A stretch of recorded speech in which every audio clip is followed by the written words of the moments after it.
Hello and welcome to Human Ascension with Ellie.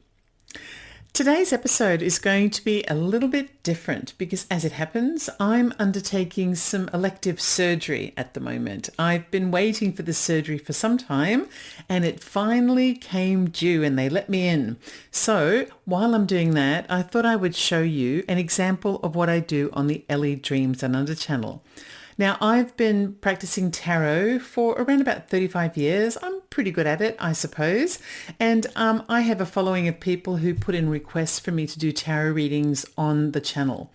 And I cover all kinds of subjects. But one of the subjects that I do cover is cold cases. I also do readings on politics and world events and celebrities and unusual phenomenon, the paranormal, spirituality, all kinds of things. Basically, there's no limit to what you can ask me to read on. And I find the more challenging subjects even more fun. On this particular occasion, I was asked to do a reading on a celebrity who had passed, a beautiful Russian-American actress from around about the 1940s. I believe she was active until the late 70s or maybe even the early 80s. She drowned, and the cause of her death did include drowning, but also undetermined causes as well. And there has been speculation about her death for decades since she died, until the present day. The person in question is Natalie Wood, the beautiful, fabulous Natalie Wood. And so I have done a reading on that to see if I could get to the bottom of what might have happened to her. And I thought this would be the perfect time to introduce you to my tarot readings. So this is a tarot reading that's an established reading that you can find on the Ellie Dreams Down Under channel. I'm going to look a little bit different for those of you who are watching the video version of this because, time has passed, my hair has faded, and I might have lost a couple of pounds, but don't worry, I have a tendency to put them back on again later. But it's still me and it's still tarot. I hope you enjoy it. And I'll chat with you on the other side of this reading. I've had a request to take a look at the death of Natalie Wood. Natalie was born on the 20th of July 1938. On the day she was born, her parents called her Natasha Zakarenko. She was born in San Francisco to two Russian migrants. And during her childhood, her family name was changed to Gurko. So she grew up with the name of Natasha Gurko. Natalie Wood is actually her Hollywood name that was given to her because it was considered to be an appropriate name for an American actress with a desire to hit stardom, which she did for a period of time. She married Robert Wagner in 1957 and then 5 years later they divorced in 1962. She remarried him again in 1972 after a small stint of marriage to someone else. So in the 9 years that Robert Wagner and Natalie Wood were married for the second time, they seemed to have a tumultuous relationship, but it was generally happy. They did have a child and they appeared to be, the glamorous Hollywood couple that the public were excited they had reconciled and were living happily ever after. Robert Wagner was a working actor. He was most famous at the time for a television show he did called Heart to Heart, and I remember watching that show myself. Natalie had been a child actress, a very successful child actress, and had had a little bit of trouble transitioning into adult roles. But then she landed the Rebel Without a Cause role, which was her first real adult role. And on the basis of the role itself and also the death of James Dean, that sort of elevated the prestige of the movie, it kind of catapulted her into stardom as an adult actress as well. And so she was doing quite well. After having had a child, Natalie's career was faltering a little bit. She was 43 in her final year. And although she was getting some roles, she was sort of being pushed towards television roles and things like comedy on TV and things. And she felt as though her career had faltered somewhat. Robert Wagner also, because he was primarily famous for television at the time, I think that there may have been a little bit of struggling going on the career front for both of them at around about the time of her death. Now, it's purported that during the first marriage that Natalie had with Robert Wagner, the reason why they ended up separating and divorcing is because it's been alleged that she encountered him unexpectedly in an intimate scenario with another man, and that's the reason why they divorced. Robert Wagner has denied the fact that he may be gay or bisexual, and this is all about he said, she said, so we really don't know.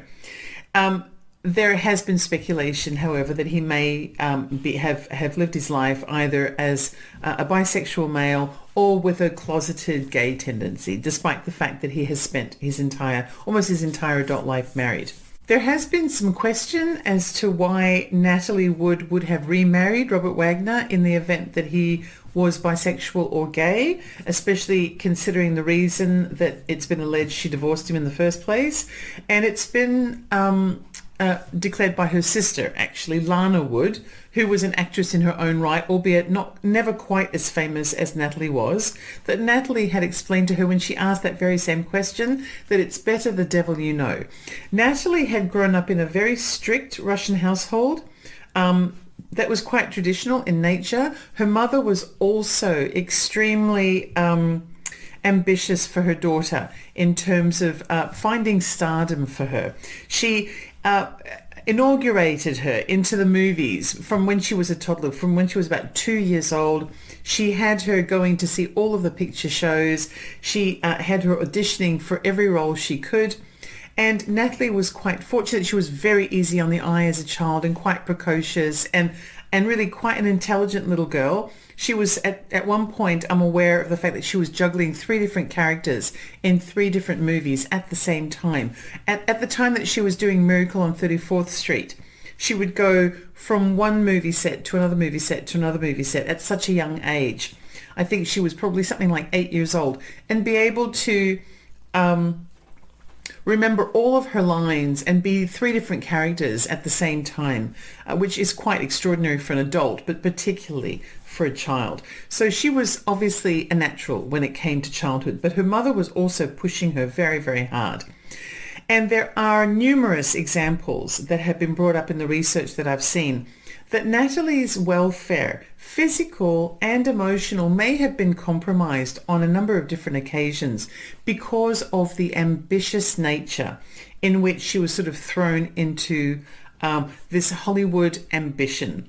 And as a child, it has been reported that Natalie was sexually assaulted quite seriously and quite violently by a very prominent male actor-producer, and that her mother had actually, rather than make a complaint, rather than actually do something about it, had sort of swept it under the carpet and encouraged Natalie never to tell anyone because it might block her career prospects in the future and things like that. And so the decision making and the choices that were made when it came to weighing up whether or not Natalie's emotional and physical welfare was as important or more important than perhaps her ambition and desire to succeed as a Hollywood actress, there does seem to be sort of a conflicting scenario there that may have actually impacted Natalie's mental health. She was a particularly sensitive young girl when she was a child, and she always did have the sensitivity that sort of was on the brink of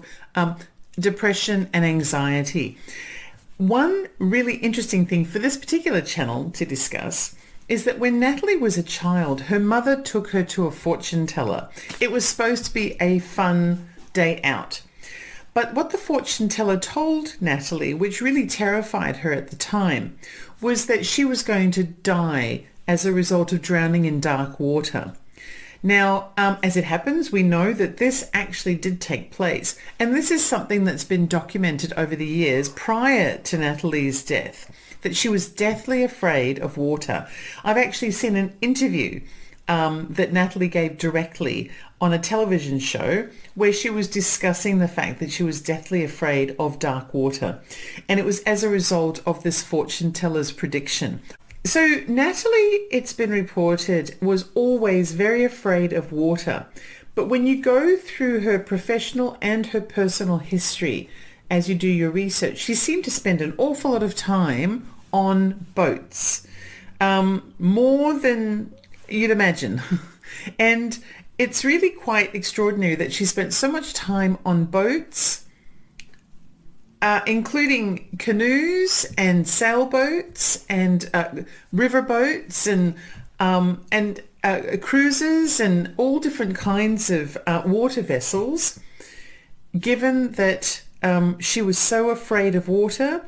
There were claims that she was unable to swim as a result of her fear of water, and that it also has been claimed that she was even afraid to put her head underwater and sometimes even to wash her hair. Now, this is where it starts to get a little bit nutty, the level of confusion when you go and do research on Natalie Wood, because in the middle of all of that, you will see multiple different acting scenes where, for example, one in particular, she had very strict rules for herself when it came to baring her unclothed body. She didn't want to appear naked in any movies, even when it was becoming quite fashionable for this to take place, say in the 1970s. And there was one particular scene where the director had wanted her to step out of a bath that she was sitting in, and in an act of defiance, and to stand there and be seen 100% naked. But she refused to do so. Instead, she dunked her head under the water willingly and then shook it around to demonstrate her defiance. And then she stood out of the water in a way that she could not be, her nakedness could not be seen, or her nudity could not be seen. And that's what she preferred to do instead. Now, that directly contradicts this whole fear of water, being afraid to wash your hair thing. So it's really confusing. There are so many contradictions out there if you go and do your research on Natalie Wood. I'm going to try and bypass a lot of them unless it appears to be sort of important for this story. It was explained that, she came from such a strict, controlling household as a child that once she started to find her footing, she kind of lashed out a little bit and became quite a little bit wayward. And so in order to maintain that sort of Hollywood glamour girl image of her time, the production company would often send her out on these face-only value dates with the leading men or with new actors that had a squeaky clean personality or squeaky clean reputation, so that she could be seen to be the all-American girl rather than someone who might be quite wayward. There was also quite a lot of speculation about the fact that she may have been quite a bit of a drinker, and also may have taken multiple medications for things like insomnia and anxiety and stress. Robert Wagner, her husband, and her, they seemed to live a pretty quiet Hollywood lifestyle for the 9 years that they were married. But in November 1981, they took their boat out around the Catalina Island area. And it was the two of them, plus they had invited sort of a fifth wheel person, so it seemed really peculiar that they invited the actor Christopher Walken to come with them. There has been speculation that Christopher Walken was interested in Natalie Wood and was pursuing her in some way. There's also speculation that perhaps Robert Wagner and Christopher Walken may have been involved intimately, and that was sort of a undisclosed reason why he was brought onto the boat. And there's also speculation that Natalie Wood was interested in Christopher Walken. So you know what? Every single scenario has been covered by the speculation. Apart from Robert Wagner, Natalie Wood, and Christopher Walken, the only other person that was on this boat was the boat's captain, who was a salaried employee of Robert Wagner and Natalie Wood, and his name was Dennis DeVerne. Now, Robert Wagner is still alive, Christopher Walken is still alive, and Dennis DeVerne are still alive. They each have been in a very delicate situation when it comes to the death of Natalie Wood. And so I have to make sure that I phrase things in such a way as to not open myself up for any potential litigation claims or claims of slander or anything like that. So all I know is what I've seen in the research that I've conducted, and I will tell you that there's all different types of scenarios, lots of conspiracy theories about what's taken place with regards to Natalie Wood. The one thing we know for sure is that they can't all be true, all of those theories, and also the definitive truth is that Natalie Wood is certainly dead. In November 1981, the three of them and the ship's and the boat's captain went out to sail. And there's a variety of different accounts of what it was like during the few days that they were out on the water. But the key facts are as follows. On the day prior to Natalie Wood's death, Robert Wagner and Christopher Walken stayed on the boat and invited Dennis Stavern and Natalie Wood to go and have a meal and a bit of time on shore. And that's what they did. And then later in the day, Robert and Christopher met them for dinner, which turned out to be a really boozy event with a bit of argument and debate and a bit raucous and loud. And the people at the little diner, it was like a little bar restaurant in a sleepy little town, coastal town. They felt a bit overwhelmed by how demanding these Hollywood people were. They were a little bit smart alecky as well and quite disruptive to the restaurant. They also drank excessively. So they drank a tremendous amount of alcohol, a combination of cocktails and wine and champagne. At the end of the night, they all left together to get onto this dinghy boat that would take them back to the main boat, which was anchored just outside the bay. The restaurant staff were so concerned about the behavior of this drunken group of people that they actually contacted the Harbour Watch to just say, look, these people are really intoxicated. Could you keep an eye on them and make sure they actually successfully get to their boat without incident? Because we're a bit concerned that they may be out of their league in terms of how much they've drank and the ambition of what they want to be able to do, which is to get into a dinghy and travel across water successfully without tipping over or something like that. And so they were concerned that the four people who had been drinking excessively might get themselves into some kind of trouble.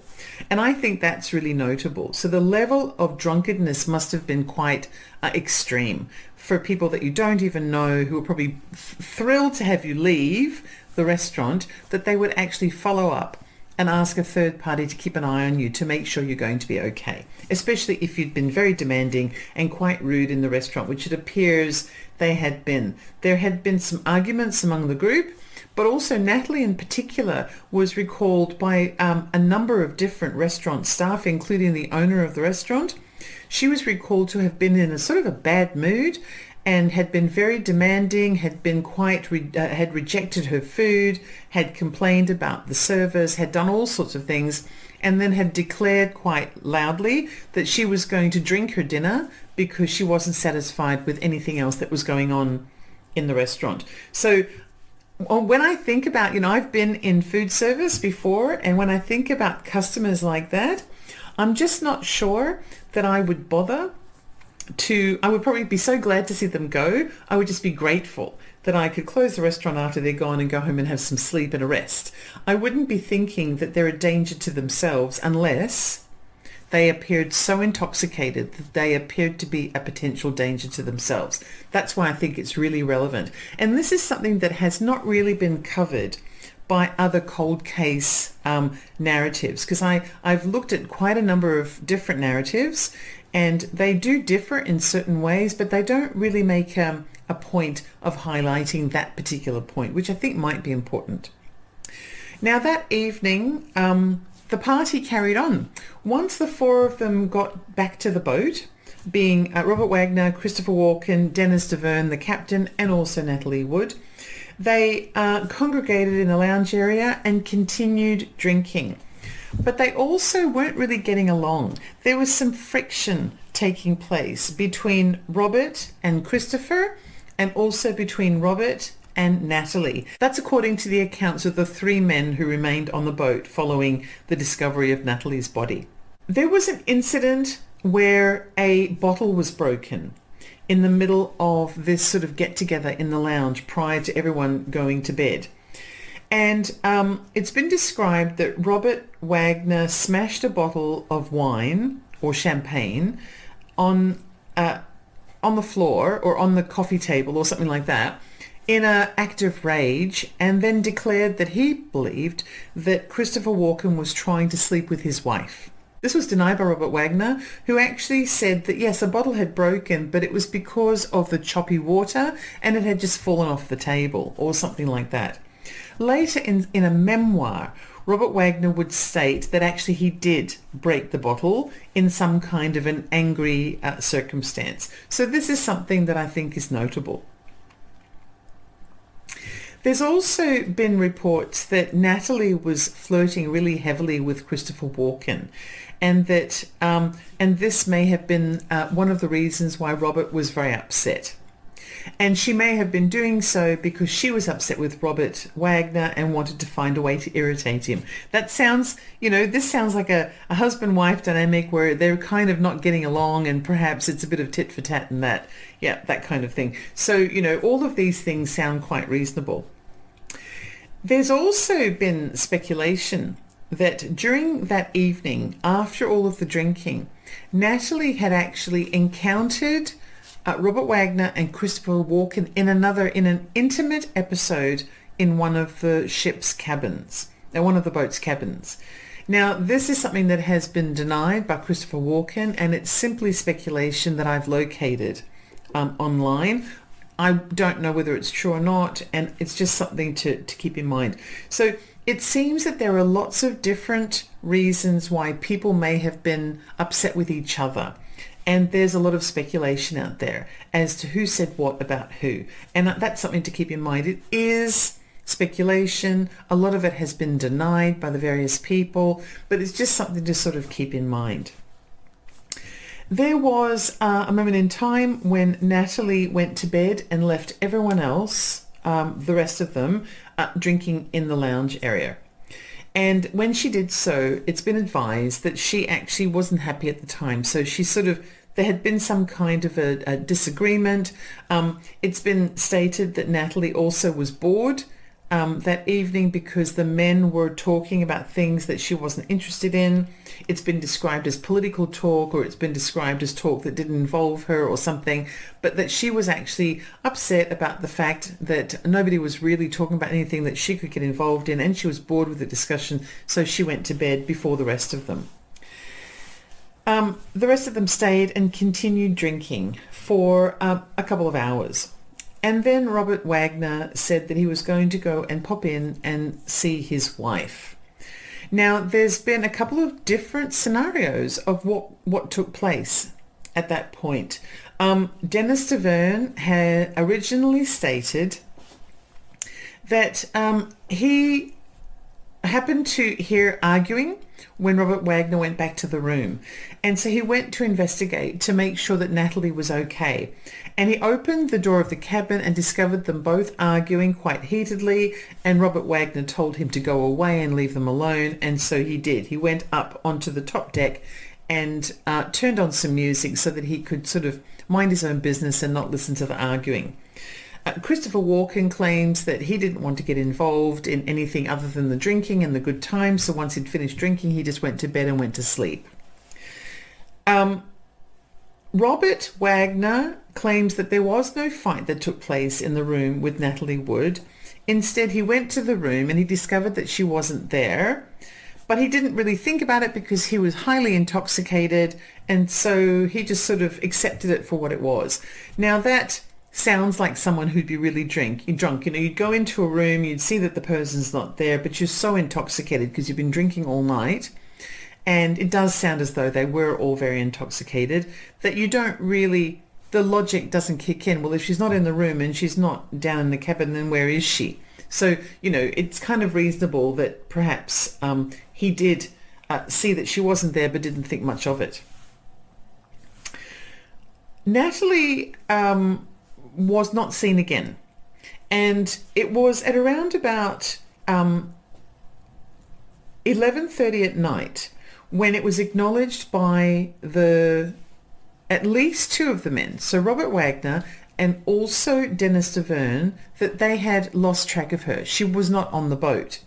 The dinghy was also missing from the boat as well. It wasn't hanging where it normally would be. And so they thought that perhaps she'd taken the dinghy and gone out. Dennis states that he wanted to call the Coast Guard and the Harbour Patrol immediately. But Robert stated that he didn't want to do that because it seems as though Natalie had wanted to go ashore by herself. He didn't want to create a controversy and bring the press and create some kind of story that would appear in the newspapers the next day. So he just wanted to let it go. She obviously just wanted to get away and had gone to shore. But this didn't seem very convincing to Dennis. So every now and then, for the next couple of hours, he would continue to sort of bring up the subject and say to Robert Wagner, look, we need to get onto the Coast Guard because I don't know, something may have happened to her. Now, at around 1:30 in the morning, Robert succumbed to that. And finally, they did contact some kind of authority figure, and the Coast Guard and the Harbour Patrol all got involved and started looking for Natalie. She was subsequently located well into the following morning, and she was found floating face down, wearing like a winter-style night dress, thick woolen socks, and also a feather-down jacket that was bright red. And that was how she was located, because of the red jacket. She was found floating in the water just off the coast. Not far away from her, the dinghy was also found, and it appeared from the dinghy as though it had never been started. So the engine was locked, the oars were locked in, and someone may have been in the dinghy, but they never actually turned it on to be able to drive it. All three of the men had originally stated that Natalie was confirmed to have taken the dinghy to shore, and that's what they believed that she had done. But then their stories began to change as the years went by. There was also a couple who were on another nearby boat, and they reported to the authorities that they had heard at some point in the night, at around about midnight or something like that. I think it was shortly after 11 o'clock. They reported hearing a woman yelling for help. Now, I've seen all kinds of reports about the verbatim yelling that she was doing, and everyone's opinion seems to differ on that. The only thing that I know for sure everyone seems to agree on is that the voice that they heard said, "Help me, help me." But there have been some people who've added, "Help me, I'm drowning." And I'm not sure that the "I'm drowning" bit is accurate. So what I do know for sure is that the voice that these people claim to have heard, that they stated to investigators, is that the woman was yelling, "Help me, help me." But that's not it. They also claim to have heard multiple men making mocking joke about, "Yeah, we'll come and help you in a minute. Just, hold your breath. We'll be right with you." As though they were kind of not really seriously considering helping her at all, or helping this voice that they heard. Now, the woman who heard this actually claimed that she was very concerned about the welfare of the woman. It was dark, it was pitch black out there. They were on a different boat, but she was wanting to call the Coast Guard, which her and her partner did repeatedly, but there was no response. She also was saying that she was so concerned for this woman, who they said they could hear for about 20 minutes calling out for help, that she wanted to jump in the water to find her. But she was encouraged not to do that, or dissuaded from doing that from her partner, who said, "Look, it's dark. You're going to drown too. This is just not reasonable. We don't even know where the voice is coming from." And so they didn't actually physically assist. They repeatedly tried to get some assistance, but there was nobody answering their call. And then the voices stopped. I find it really interesting that they heard these voices, but nobody on Natalie's boat claims to have heard the noises. But then again, all three of the men were highly intoxicated at the time. That's the claim. So when Natalie was located, in the morning of the following day, which I think was the 30th of November, 1981, she was found with a blood alcohol level of 0.14, which is quite high.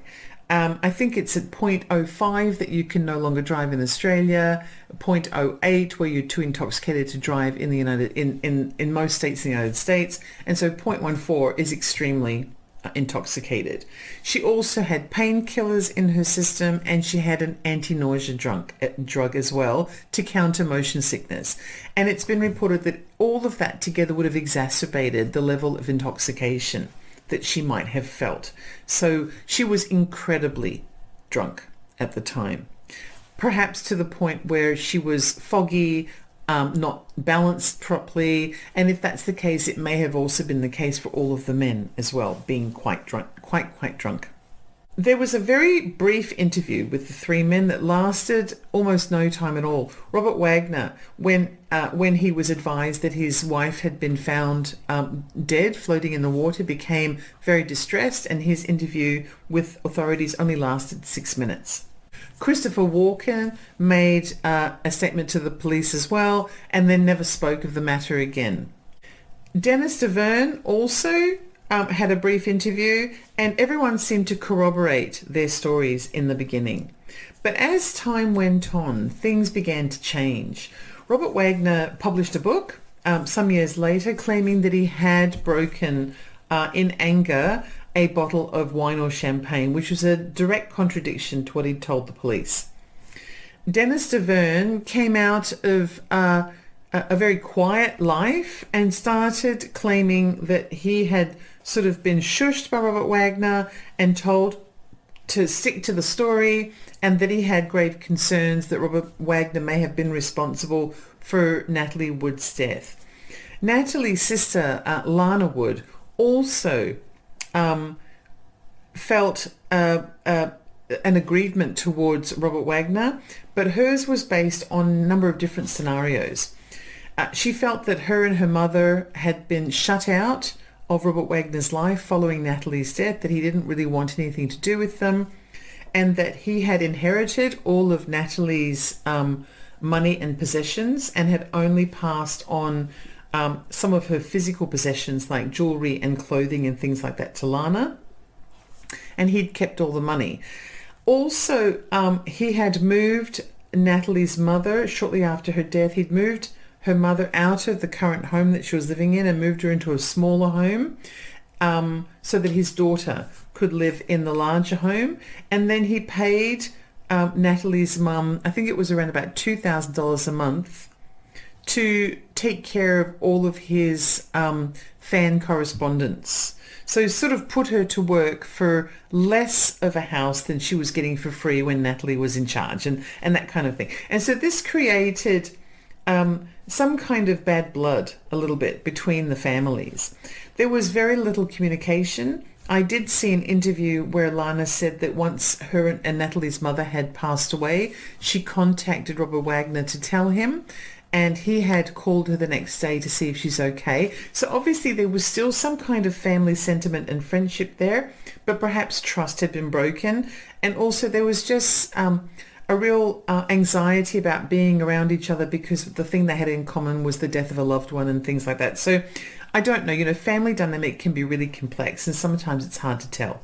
What is interesting is that in 2018, Robert Wagner was listed by the Los Angeles County Sheriff for the first time as being a person of interest in the death of Natalie Wood. And he has never spoken about Natalie Wood since then. He refuses to do any interviews. Of course, he's of advanced age. I think now he's 92, so he would have been in his late 80s by then. But it is really interesting that he did not, they waited all of that time and then declared him a person of interest when he was at advanced age, and he has sort of shut down and doesn't want to discuss it. Christopher Walken has never wanted to discuss the matter at all, preferring to leave it behind him. And then Dennis DeVerne kind of came out of the woodwork in around about 2011 and started talking about all of his suspicions about the fact that Robert Wagner may have been involved. Just not that long ago, less than a year ago, another new piece of evidence came up in the death of Natalie Wood, and that was that what's transpired is that it was discovered that she had around 300 cc's of urine in her bladder, which is an entirely full bladder, which is quite rare for actually virtually impossible for a person who could have potentially died of drowning. And so what that indicates is that she may have actually already have been dead or unconscious before she was in the water. What that does is it immediately contradicts the claims that she was crying for help in the water. Especially the claims that she was crying for help because she might be drowning in the water. Because if her bladder was entirely full and she was drowning in the water, a natural bodily response would have been to release the urine, and she would not have been found with a full bladder. So there's a very interesting contradiction there that contradicts some of the witnesses and also quite a number of the speculators that you see on the cold case videos and things like that. So the bladder is physical evidence that would preside over any speculation and any witness testimony about whether or not she actually was drowning at the time. It's been claimed that the Los Angeles Police Department, the coroner, all of the investigative elements surrounding Natalie Wood's death sort of dropped the ball, and that they were a little starstruck by Robert Wagner and let him get away with things and didn't pursue him hard enough, and also just wanted to keep things quiet. There have also been people who've come out of the woodwork and said that they were threatened not to disclose things that they knew. And the couple who claimed that they heard a woman yelling, help me, in the water late that night, claimed that they received a threatening letter from Frank Sinatra, they said they were terrified of because of the implied connection he had to organized crime. And also it is confirmed, because I've been able to look, he was a very close friend of Natalie Wood and Robert Wagner. He was one of the people who actually attended Natalie Wood's funeral. I think that Robert Wagner was at one point engaged to be married to a member of the Sinatra family. I haven't gone into any of that detail, but that might explain the close relationship. So yeah, lots of weird little pockets. I think this is a backstory that could fit an entire book. And so I must move on. I think that I've covered a lot of the interesting points here when it comes to Natalie Wood. Let's do a little reading on this. And I might tackle it a little bit differently than I have in previous readings. I want to ask a couple of simple questions first about some of those loose ends and find out what the cards have to say. So let's put down 3 cards on a couple of questions. First of all, was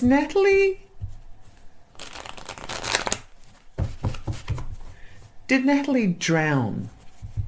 The coroner's office, the confirmed manner in which she died changed over the years. Prior to 2011, it was listed as accidental drowning, and after 2011, it was altered to drowning and unconfirmed other circumstances. So now it's sort of an undetermined cause of death. All right. So did Natalie drown? High Priestess in reverse, the Fool, and the Nine of Cups in reverse.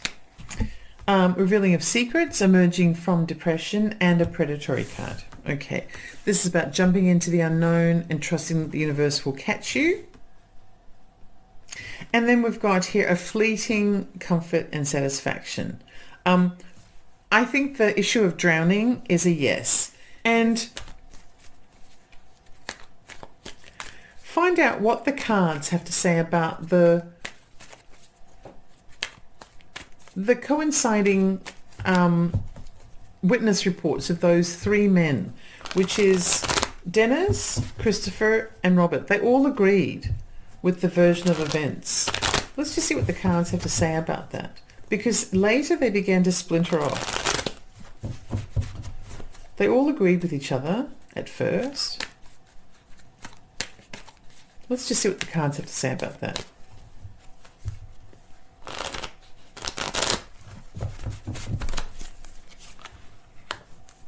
So the Hanged Man, yep, in reverse, Justice in reverse. Right, and then the Six of Wands in reverse. We've got an ulterior motive here. This is about unfairness or intolerance. There's also a poetic kind of justice here, and legal disputes. And then we've got pride before the fall being set up as an example of something. I think this is reputational. So basically, somebody wanted to maintain a positive reputation, and that was the ulterior motive, to avoid excess scrutiny and public humiliation. That coincides with the theory that was raised in some of the cold case narrative that I've seen while I was doing my research, where there was something mentioned about how the police left the three men alone for a few minutes, which gave them an opportunity to get their stories straight before they were being interviewed. And that actually seems to coincide with it. So that's just shoddy police work. Sort of, they've dropped the ball when they were investigating. So now I just wanted to, it looks as though, you know, all the men seem to be acting strangely around the scenario. So I wanted to kind of put some of that to bed and find out. It looks like Natalie did die. And also, the matching version of events that was given originally was somehow contrived. That's what it sounds like by the cards. I want to take a look at Natalie now. Let's take a look at the circumstances surrounding her death.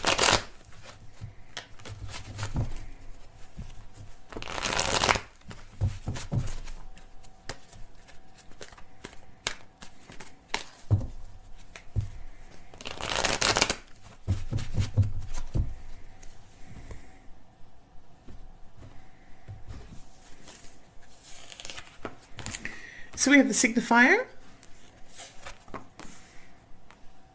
and the challenge card.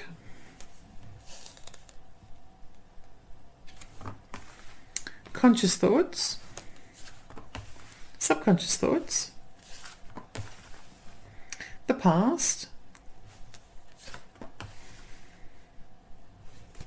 and the short-term future. Okay. So the signifier is the Five of Pentacles, and it's challenged by the Empress. The Five of Pentacles is about destitution and loss. It's about ill health, a lack of support around you, sort of being left out in the cold by lots of people. The whole time that I was reading up on Natalie, the one thing that I'm very consistently aware of is that she was let down by everyone in her life. She was sort of set up to fail in every way. And it's actually quite remarkable that she was able to succeed the way that she did. It's a testament to something inside her. I've always considered that Natalie was really beautiful, and beautiful in a very every person kind of way. So she had a realness to her as well. As gorgeous and glamorous as she may have appeared in some of the photos, when you see her being interviewed, she really is a very down-to-earth, ordinary, average kind of person to communicate with. And that must have been something about her that kept her grounded. There was a lot of loss here. She had lost and had a sense of neglect and betrayal a lot in her life, it appears from this card. And what's challenged here, it's challenged by the Empress, which is the element of femininity, And also it's the abundance, the fertility, the motherhood, and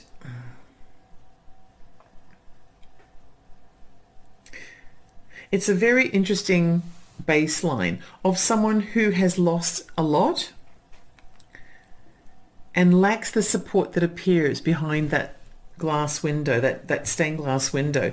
All of the love and the light and the support is inside there, but these people can't get to it.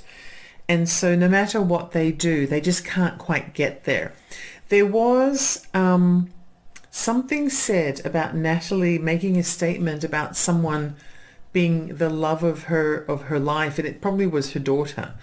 But there was a sense of her being very lonely, even when she was in a relationship. And that could be what this is. This, I think, is everything Natalie had to give in this, and then everything that was given to her in return, which I think she had to sacrifice a lot in her life. And that was an ongoing thing. So that's what we have in the baseline here.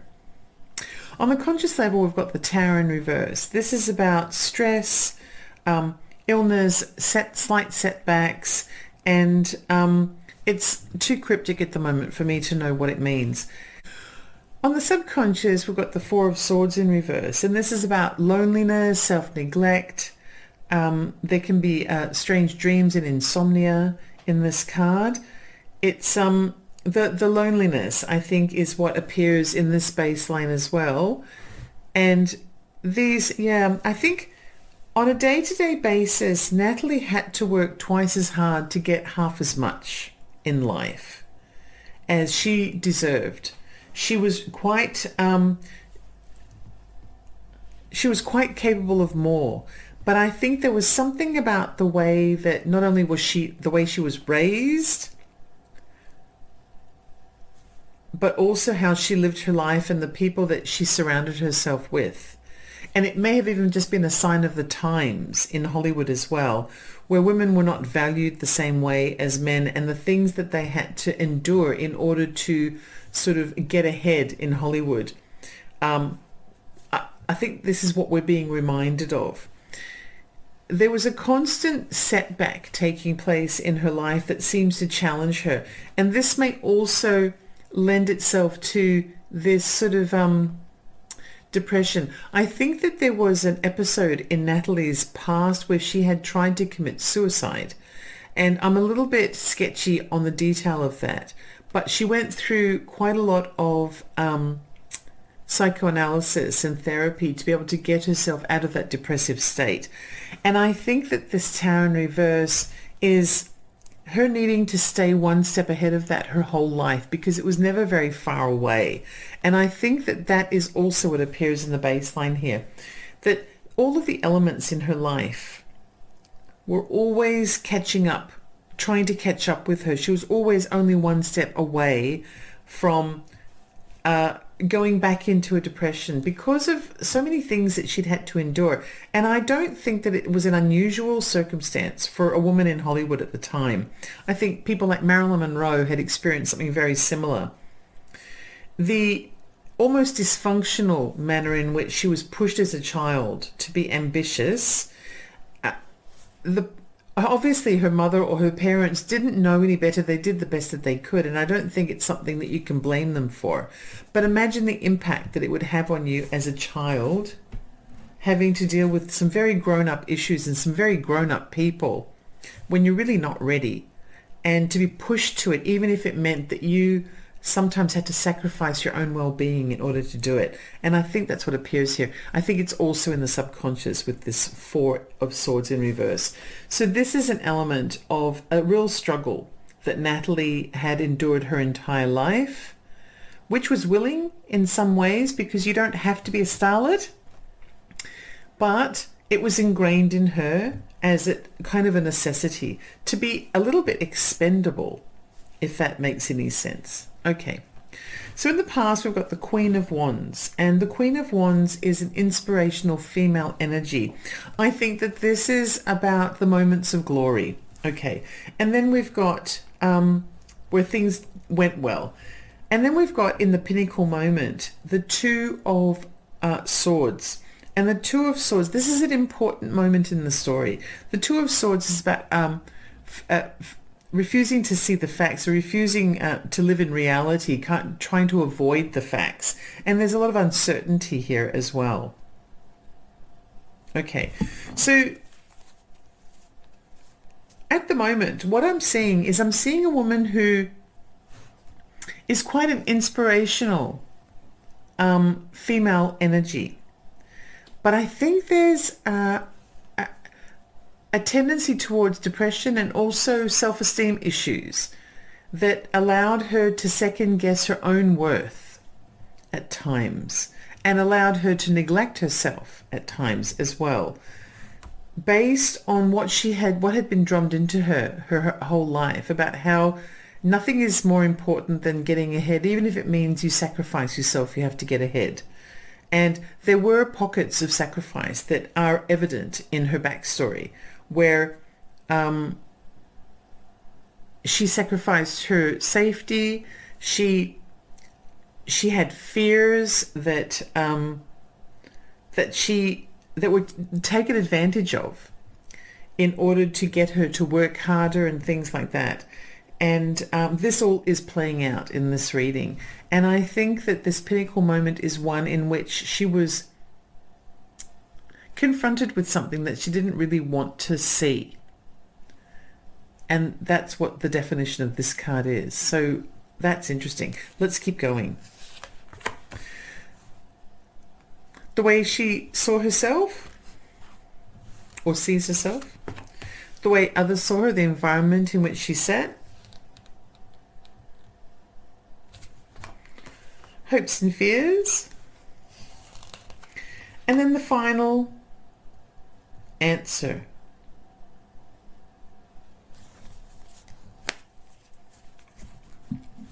So the way she sees herself is the Nine of Wands in reverse. This is about feeling overwhelmed and wanting to give up. You see how there's a theme here a little bit. She was quite overwhelmed. The way others see her, or the environment in which she sits, is the Four of Cups in reverse. And this is for looking for solutions. This is about looking for solutions, being apathetic, tired, restless. And also there are psychic experiences in this card as well. Now the psychic experiences, I think in this particular instance, the message from the psychic that she was going to die in dark waters hung heavy on her. She seemed to gravitate towards water, but she was fearful of water as well. And I think it had something to do with this balance between wanting to overcome her fears and overcome her limitations, but almost a self-neglect as well, where she kept putting herself in a position of peril. Almost like a defiant, pushing herself into something that she was already afraid of and would subsequently fear. So she was a very anxious, sensitive, empathic type of person. But that caused a lot of uncertainty for her. But it also created a lot of inspiration for her as well. But she was constantly wanting to overcome her feelings in some way. Okay.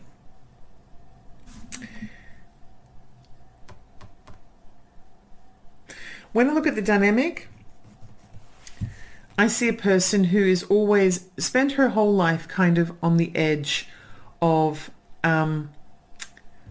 almost neglecting herself and almost living the same fear, either confronting or retreating from the same fears over and over again. And I think she was tired. She was tired of maybe the charade of Hollywood as well. Living a lie of some kind, not wanting to face up to the lie. And maybe it actually confronted her in that pinnacle moment. In Hopes and Fears, we've got the Page of Pentacles. And this is a student of curiosity. It's about focusing on something new and about learning. And it sits beneath this spark of inspiration. Almost all of the cards here are about being trapped in yourself, in your own way of thinking. But here we've got an inspirational element, and here we've got a prosperous promise of something new. And I think Natalie was a very complex person, where she was always on the edge of reaching for something and having to do twice as much to get it, if she got it at all. But there was an element in her, I think it was the empathic hopefulness. She had a hopefulness about her and an inspirational element to her. Despite all of the obstacles she was constantly coming across, some of which were very self-imposed because of her fears as well. But this pinnacle moment is about is about not wanting to face something that kind of hits you in the face and you can't really avoid it. And then we also have here, the final outcome is the Eight of Swords. And this is about sort of perceived victimhood as well, or self-imposed victimhood. I do have a thought based on this, and I'd like to run it by you. And then I'm going to put some cards down to see how I fare. I want to double check this very quickly with one question. What do the cards have to say about my theory that Natalie stormed off and to make a point? She stormed off and attempted to take the dinghy to the shore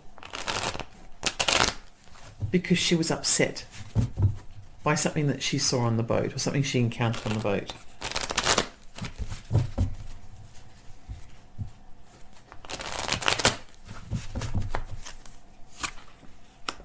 There she is. And there she is. Okay. So we already have, this is Natalie the Empress. This is Natalie with her self-imposed victimhood. Remember, that was in the final outcome. And that is your affirmative yes. And then we've got here hiding the true extent of the pain and making a quick recovery. I think that that card that demonstrated that she was failing to accept reality in the short-term future, I think she understood. There was a moment in time where Natalie understood, actually. I feel as though there was a moment in time on the boat when Natalie understood that she'd made the same mistakes she made before. She'd sacrificed herself and gotten married for a second time to a man whose first love or first desire was not actually her. And there was maybe 20 years of her life now that had been sacrificed yet again. I think Natalie had spent a lot of her life putting her own emotional needs and her own physical needs second place to something else. And this moment in the boat was another example of that.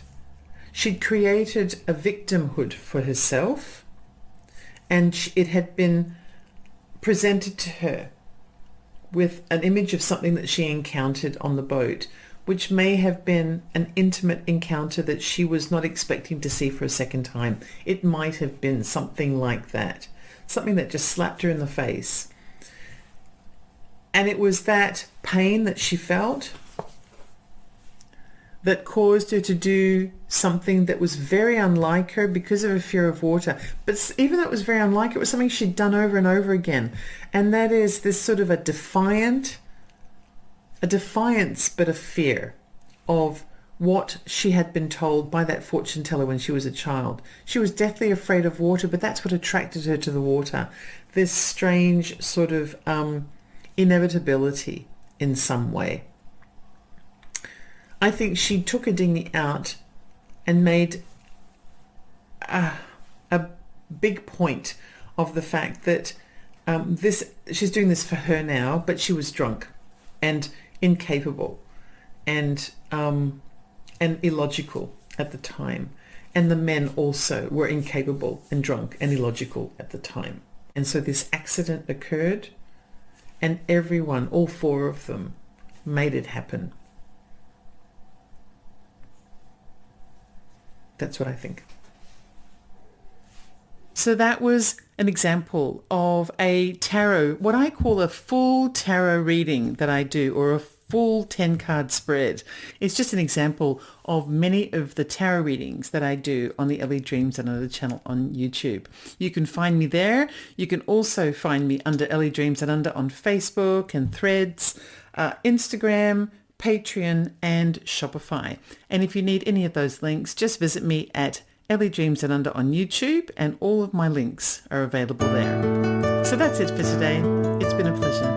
Until next time.